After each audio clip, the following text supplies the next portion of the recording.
Welcome everyone. TheDailyWoo here. Today's adventure brings me to the fictional town of Gatlin, Nebraska, starting off here. Now in the sequel, by the way, I'm doing the Children of the Corn 2 filming locations. 5 years ago, I went to Iowa to the fictional town there in Nebraska. Very confusing. Nebraska is where the first and second one are set. Also, the first and second one were the only two that premiered in the theater. After that, all the continual sequels were straight to video. This is a pretty good follow-up to the original. I went to Iowa 5 years ago and documented the locations from the first one. But let us not forget about a pretty decent follow-up. Quirky, odd, unusual, and fun.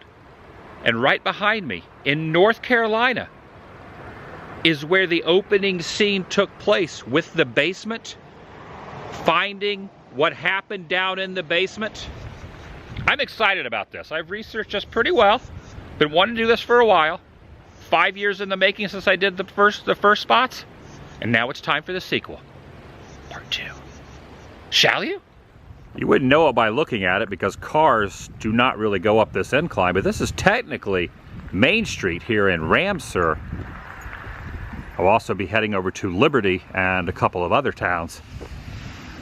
And where I'm walking, right here on this incline, where this trailer now sits, was a big mill or some sort of storefront that has been torn down, where the basement scenes took place, and quite a bit of the action happened here along this incline. Ambulances, a bus over here, a newscaster started off with kind of a crane angle from here, and it was kind of up on a lift, getting the angle like that. Also, I'll show some screen grabs just to kind of give some proximity. But wow, this is giving me some vibes. Just to give an idea, you can see that grass berm off to the left there. And you can also see the proper downtown just a little bit off in the ways. So basically, I am standing exactly where that took place. Of course, I walked over a few feet, so just to kind of frame it up a little bit better, it would be about like this. And the building that was on the berm has been destroyed, as well as these buildings over to the side. But a lot of the opening scenes took place right here on this very pavement. Notice the telephone poles and the buildings off in the distance and the architecture of those. Also the driveway behind the reporter, gravel driveway, still remains. And here are those same telephone poles. They've also added a Coca-Cola mural off there in the distance. Also, as the recording of this is Friday, February 4th. Also notice the grates down below for rainwater to go into the ground, right there below the bus. Reporter asked her, she goes, I saw the corn. There's still one of those grates left, but the other grates have been covered up. That's what 3 decades of progress will do. And the building here has been removed. Now I looked on Street View, and on Street View from this angle, the buildings all decayed still remain. I'll show what that looks like as well. But quite a bit happened here, where the doctor, before everyone was getting on the bus, you know, he was checking their tongues, checking their temperature, and giving them a lollipop before they got on the bus.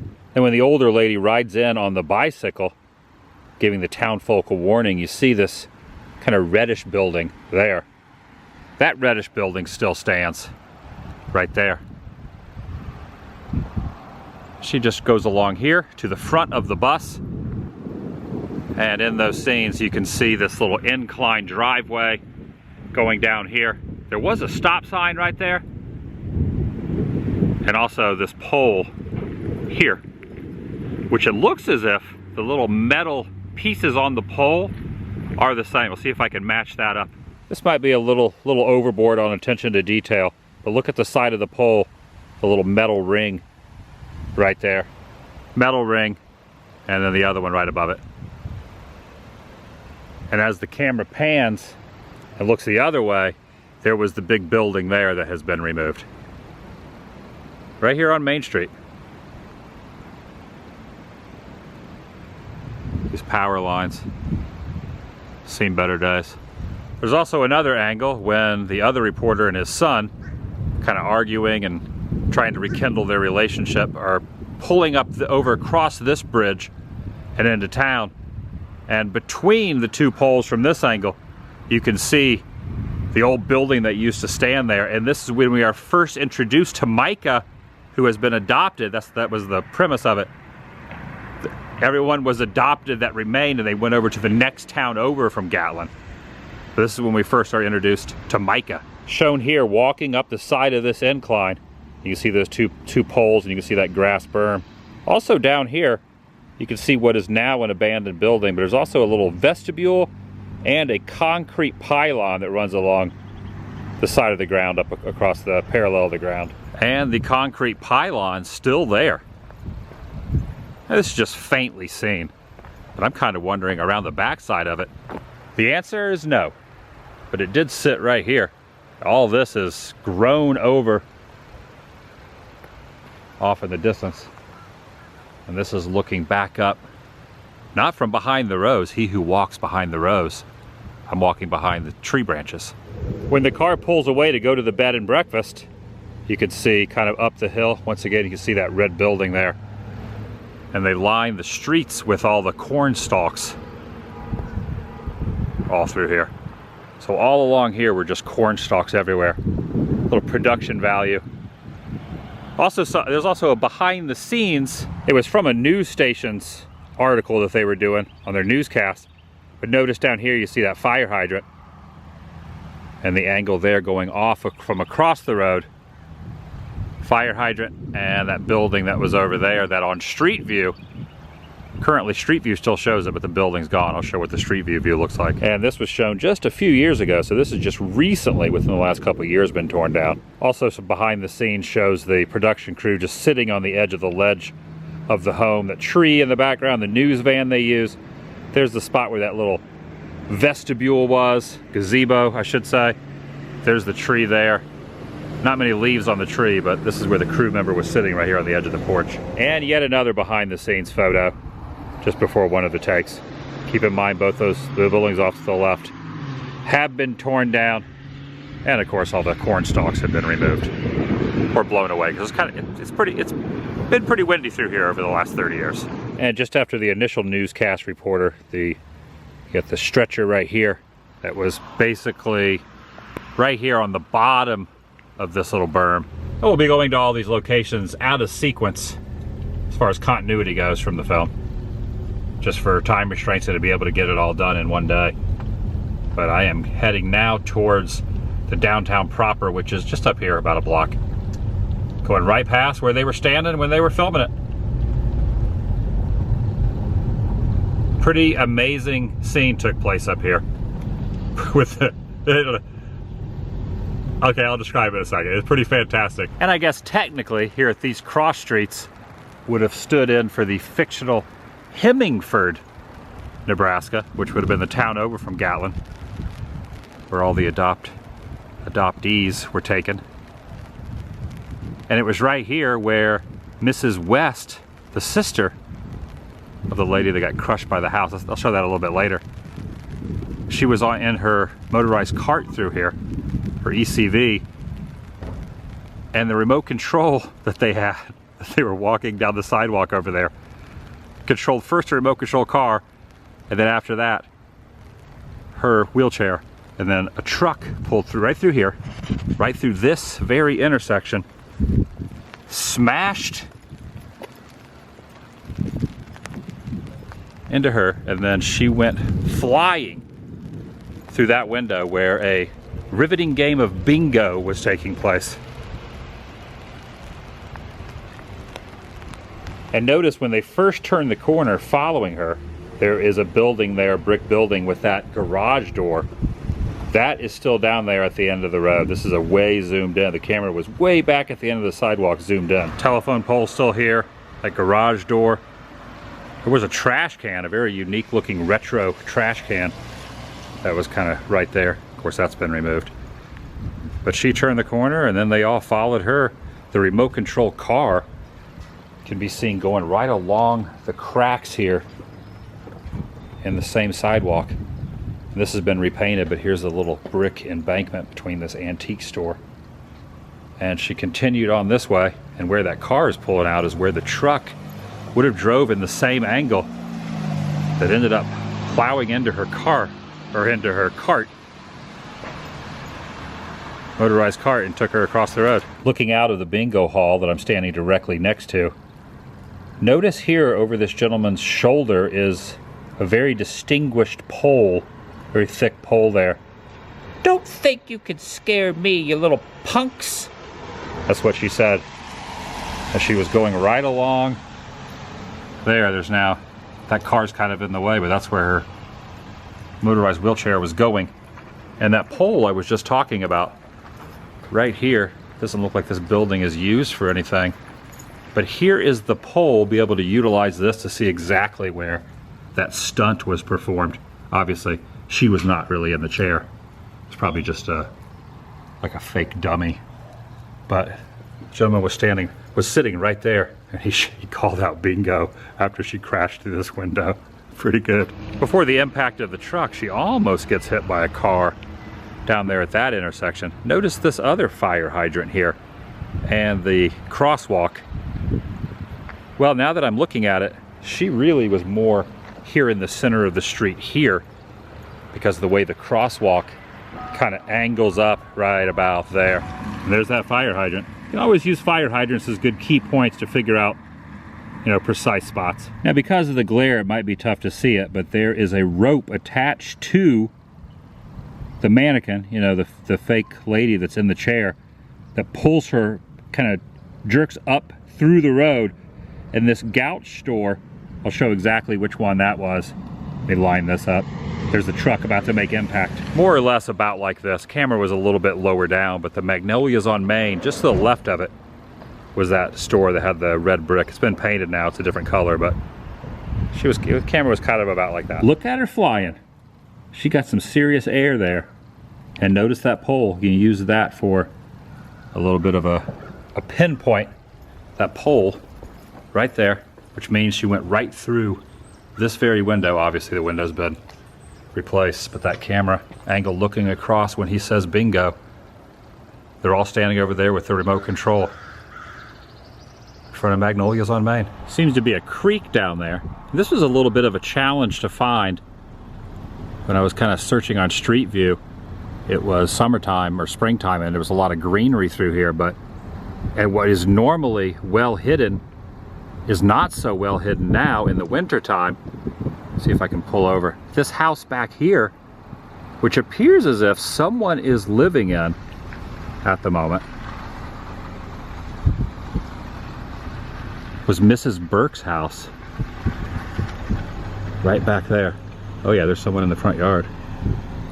Mrs. Burke was the lady that warned everyone at the beginning of the movie, and she had her house on hydraulics. She was going to move out of Gatlin to another area. And the best I can tell, this is where they dropped the house, as shown in the film, because everyone's standing in the front yard. Yeah, people live there. There's people over there.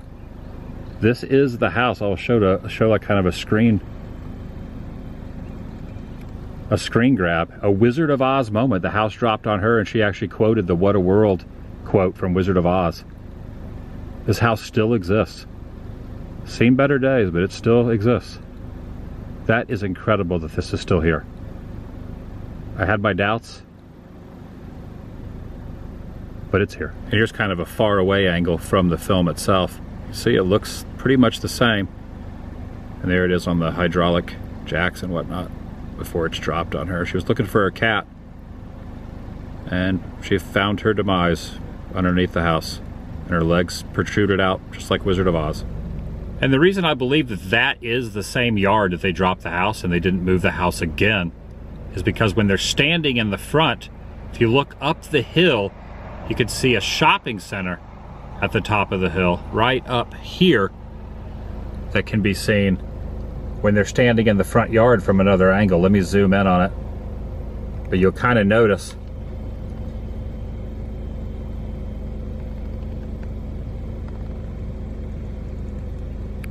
right up there at the top of the hill. Pay attention to the angles on the side of those roofs and buildings up there. I'll show you what I mean. They're standing in front of the yard, and there's that building I was just zoomed in on, right at the top. Yep, that's it, same place. They dropped it in that same yard, still there, 3 decades later. And they made a cross, they put a cross on the front porch, made out of feces. Can't make this stuff up. I don't know if it's still on the front porch, but I'm hoping not. And here's a photo I found before whoever lives there now moved in. And I'm not seeing that, I'm not seeing the dung next to the door, so that's been removed. This is a close-up version. I didn't get that close, I didn't go on the property, but this is a photo I found. Now heading about 7 miles outside of town. Some cows over there. Some storm clouds as well. Oh, some over here too. Don't mind me, cows. Don't mind me, I'm just passing through. Yeah, I'm doing a filming location from a while back. All right, take care, cows. Now this was a toughie. In fact, I searched around at all the different areas where there would be some sort of small waterfall, even searched for dam. Right here at the Sandy Creek watershed is what I was looking for quite a while. All the other ones that I discovered were a ways away from the bridge itself and had concrete embankments instead of this wood walkway.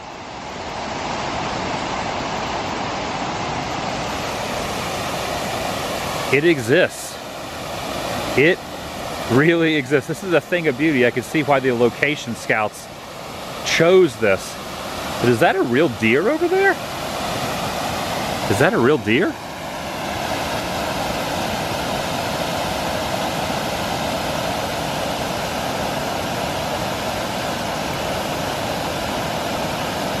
If it is, it's not moving. Very, very, very still. And it was right along side of the bridge where Danny sees Lacey. I don't want to use the word bathing, but she had a bathing suit on. And she was right over there underneath the waterfall. The waterfall wasn't quite as intense, but it was pouring down upon her bathing suited body.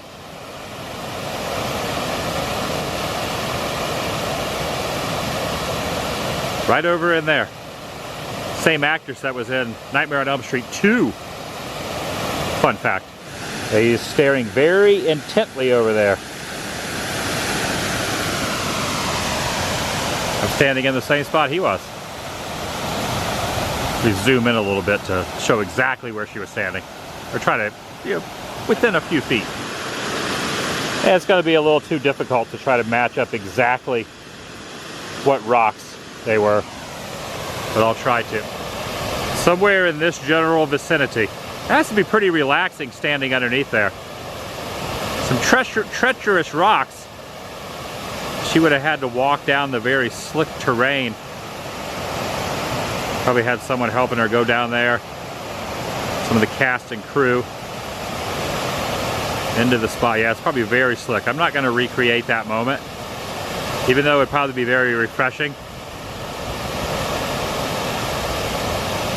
Gonna leave that for the movies. Now where the dock was they were sitting on, where they shared their first kiss, just above the water line, above the waterfall, over in front of those trees over there. The dock is no longer there. But that fake deer would have a good view of them sharing their first smooch. Could have been built, the dock could have been built for the movie, or possibly been torn down all these years later. Maybe it was a prop, maybe it wasn't, but that's where it was. Right there on this side of that leaning tree. It's so noisy down here, there's no way he would hear what she's saying when she says, "Haven't you ever seen a girl before?" Because he was standing over here, and they're just talking kind of at a normal level. If there was someone standing over there, they wouldn't be able to hear what I'm saying right now. All they would hear is the water. Movie magic. Definitely see why they utilize this. Should probably move out of the way. This is a one lane. This is a one-lane bridge. This is a very scenic area. Obviously they had to probably stop traffic when they were filming. Then again, I stood on that bridge for a few minutes and no one came by. That was the first 2 cars I've seen in a while. And if anyone wants to make the pilgrimage, here's the cross streets just down the way from that bridge. In fact, there's the sign right there that says one-lane bridge. This was a toughie, but it still exists. And now going to take about a 7-mile commute, give or take. Got to go over this bridge that the characters walked on. 7 miles to the next spot.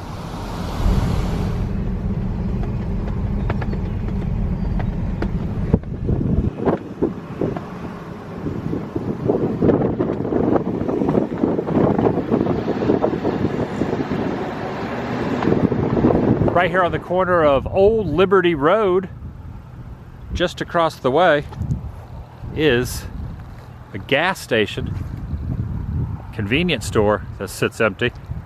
But behind this is the property that was used as the Airbnb. Just behind these pine trees. Just trying to give the coordinates for anyone interested. What I meant to say was bed and breakfast. You can definitely tell I live in a modern era. Airbnb. Bed and breakfast at the Garrett stayed at, which is another private residence. However, this is also where the cornfield was. A lot of the cornfield scenes took place right here. You can see it's winter, so there's no stalks of corn up.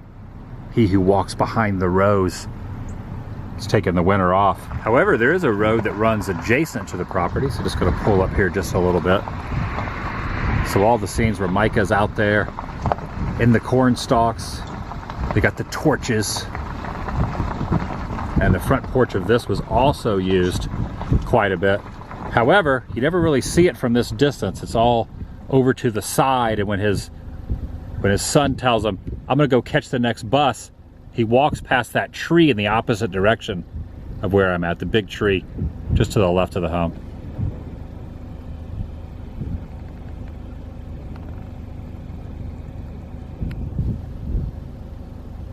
There are no rows for he who walks behind the rows to walk behind right now and get inside Micah's mind.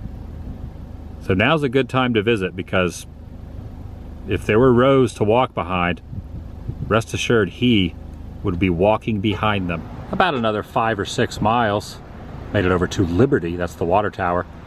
And this was the production central, so I'm told. Kind of their central operations. Also where the house was that was burned down at the end with all the townfolk in it. Pretty dramatic. In researching this, I've seen kind of conflicting thoughts on the subject matter on why the house was really burned down. Corner of Luther Ave and North Ashboro Street. And it was right in between these two very distinct trees, which for winter have a lot of foliage on it. One thing I read said that it was the town hall, the current town hall at that time, you know, back 30 years ago, and the production company, in order to burn it down, was going to pay to build a new town hall. So I'll drive by the new town hall, just in case that was what happened. And they just burned it down because they wanted the production company's money to build a new town hall. The other thing I was reading was the fact that it was used by the fire department. It was going to be a test house for them to put the fire out, which I'm kind of leaning towards the first, making a little more sense. But the house was over here in this little grassy portion here. Everyone was in there, including the fire and brimstone minister from the voodoo scene a little bit earlier. I'm going to try to find that, where it was the interiors of that church as well at some point. But notice the little forking here of the branches. Very distinct. See if I could find a little screen grab to show. Okay, now here is the two split trees, and there is the fire burning the house right there. See the trees on either side, and notice the fork in that tree over there to the left. Yeah, the house is gone, completely burned to a crisp. And I would imagine there's no foundation left, but the front steps were right here, almost where the new area has been mowed, right over in here. And these are the trees. So in between these two trees, this is pretty much unmistakable. You know, just how the thing splits right up the middle there. Front steps would have been right about here. At least the exteriors. Not sure if the interiors took place in there, but pretty dang cool. So that'd be like right here. This is when the town folk are looking out and they're seeing them. They have I think they were using sparklers to ignite it, which is kind of strange. And then some fuel, obviously. Windows would have been right about here. This is the spot. Now I made it over to the current town hall here in Liberty, next to the library. I was looking for maybe a date stamp to try to really figure out if this was built after the other one was destroyed. But no date stamp on it, so no confirmation of that, but I wanted to show it. All right, I'm really glad I stepped in, went in and asked, and there is a town historian here who has lived here for quite some time, working in the library, and his wife worked heavily on the production of the film. And in fact, he called her and asked her where a certain location is I cannot find, having no luck finding it. And he did not even know the answer, but he did have a hint. And I'm heading over to where the chapel was that was used as the chapel in Snow Camp, 20 minutes or so. And he said possibly one of the spots I'm looking for is there. See what happens. He was a big help. He was also telling me that he was while standing on the train tracks the evening that they ended up burning down that house. Pretty neat. About to pull down Drama Road in Snow Camp. I do not believe there's going to be one location that is it's really confusing to me that I'm not going to be able to find. I've gone to a few. I didn't really show them on camera that I thought they were, and after doing quite a bit of research, I cannot figure out where it was. I'll show the screen capture, but I'm going to stop by where the voodoo church scene was. That I think is right up here. This is the elusive spot. I have to leave this one for another future adventure of these locations. Across the way there is the Snow Camp Outdoor Theater, which because it is winter is closed down. However, right over here is a place called the Chatham Meeting House. And this whole section is a lot of historical buildings. This is the New Hope Meeting House. And this is something called the League House, or Teague House, W.B. Teague House, if I'm reading that correctly from here. Now this meeting house they put church pews in it, and this is where the very dramatic, because this is a outdoor drama theater, at least across the way. But the scene that took place here is one for the horror books. Micah had the wooden voodoo doll with the knife, was carving it in. The gentleman in the front, listening to the preacher, started to have some issues with his face, flopping around on the floor. All that took place right inside of here, with these rectangle windows here. Might be able to peek in as well. But I'm noticing right over here, there is a behind the scenes photo of the actor that played Micah, right here next to these stairs. Ryan Bowman, the actor, sitting right there, drinking a beverage of some sort.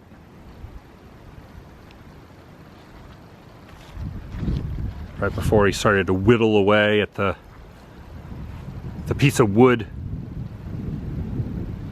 in the back of the church building. which in reality is the Chatham Meeting House.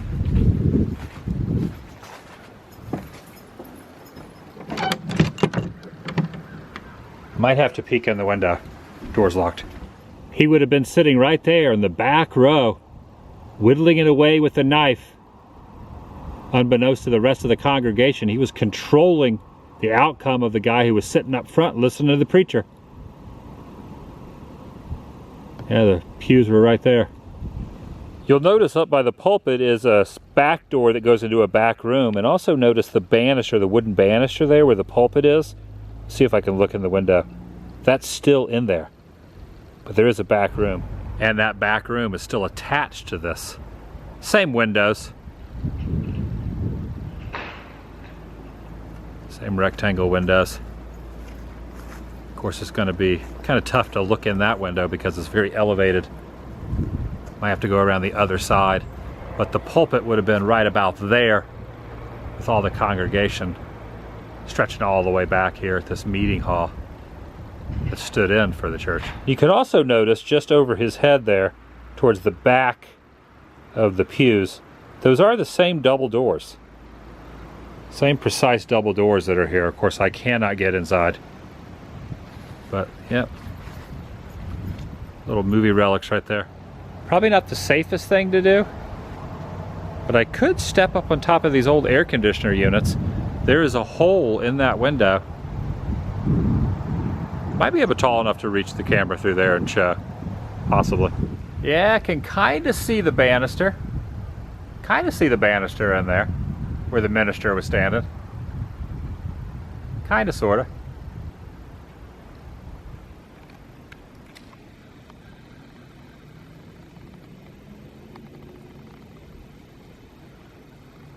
I just propped myself up on these. It's about as good as I can get. I am now peeking through the keyhole. There's the banister. That's where he was on the floor. That's where the pulpit was. Yeah, I'm looking directly through the keyhole. Gotta do what you gotta do. And that's gonna do it for today. From some of the small towns in North Carolina, the production and the filming locations to the sequel to a horror classic. And a pretty dang good follow-up, a good part 2. It's fun. It's a fun one. If you're into that genre, check it out. I'll see you in the next video. The vlog is over.